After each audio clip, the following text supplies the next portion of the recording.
Religion is the opium of the masses. Religion is the opium of the people. These were words of Karl Marx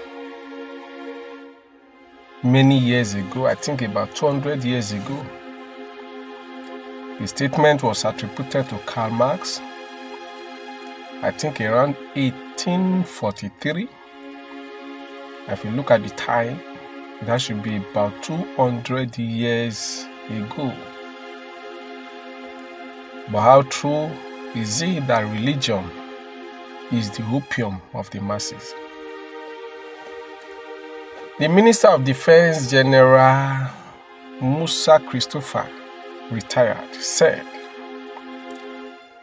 that the terrorists are intensifying attacks due to the period of Ramadan we are in,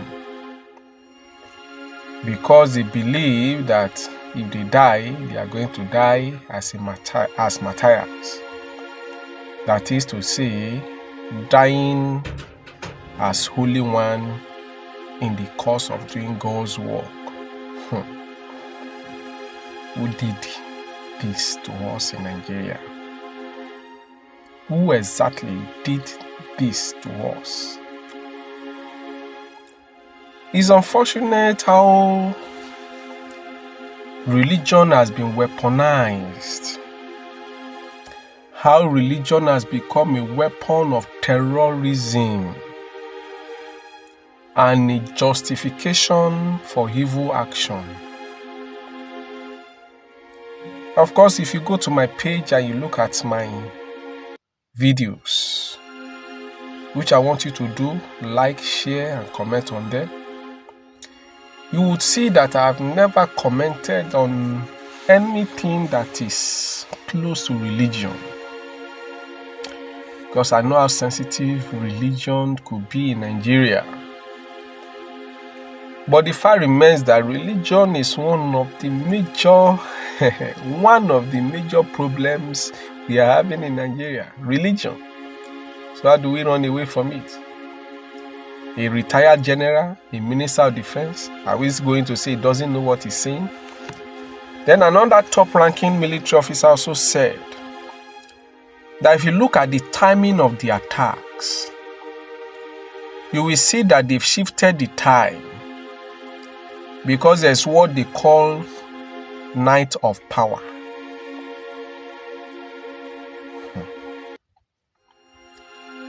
That is why myself, it is not all religious leaders, I believe. Many are called by their stomachs. I respect when I see one that was was a lecturer before, was a doctor before, was an accountant, a banker before, was a stockbroker before, and they quit what they are doing to answer the call of God. I respect them more, because they were not jobless before the callings. Unlike those that it is nothing than hunger don't wire their stomach. Suddenly they remember the call of God. It is well with the soul of Nigeria.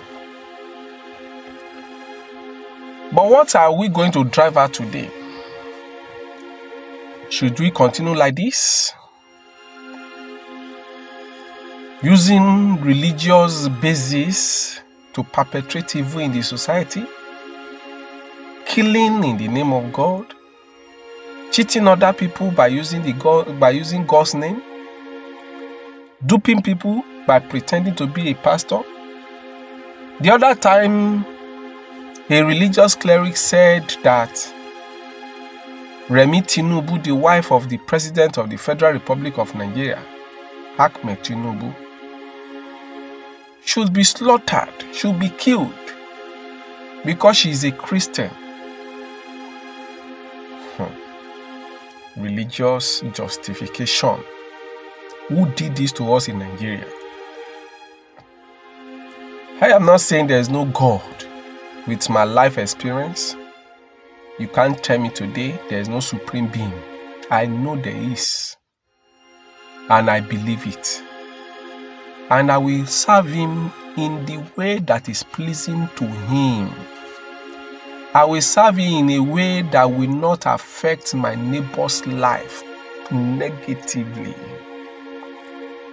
But you killing people in the name of God, justifying it, is that a religion or terrorism?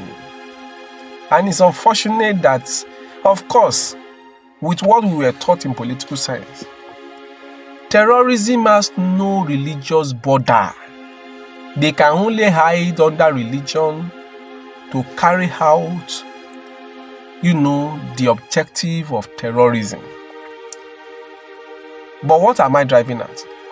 When our religious leaders ignorantly provide the platform with which terrorism will be thriving, it will not be all go well with Nigeria. Never. Hence, the resolution within me that religion should be licensed in Nigeria. I know many of us will not want to hear this, but it's the basic truth. It's the basic truth. Religion should be licensed. Religious leaders should be licensed. We should not just allow them to be spewing nonsense. Because by now we expect our religious leader to be coming out contradicting some of these teachings. Let them tell us the true stance of these religious positions. I have heard, I don't know how true, 72 virgins. For you dying as a fighter of God, a jihadist. Where? Hey, God.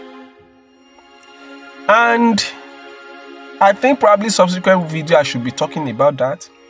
Some of our emirs, our traditional leaders and religious leaders, always attacking the policy of government.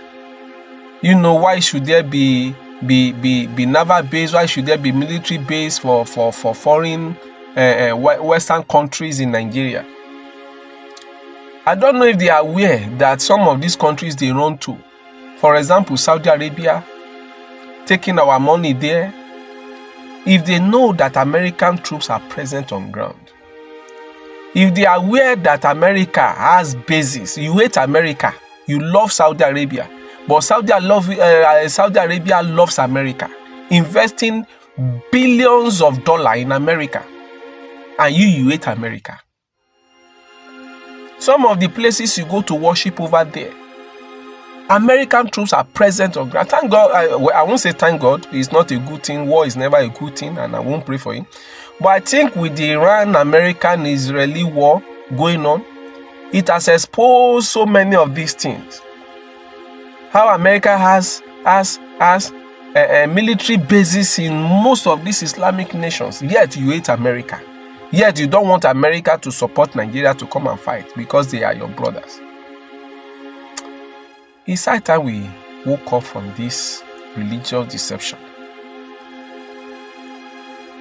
Using religious justification to spill blood, to kill innocent lives. It is nothing other than pure terrorism. Pure terrorism. And it has no border. We are sitting on a time bomb.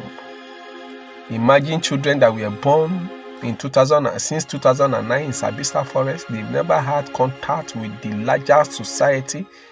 Imagine what they have been hearing from their mothers, how they have been seeing their fathers preparing to go and attack war, and how they have been seeing fighter jets flying over them, time in, time out, and how they have been brainwashed, what they have seen, how it is everything about God's cause they are doing. We are sitting on a time bomb. Emir, religious leader, traditional ruler, pastors, imams, we are sitting on time bomb. And when the time comes, it will explode without knowing border. No border. Terrorism has no border. You can support them today thinking that they are fighting religious cause, but it is not. Share this video, like it, and comment.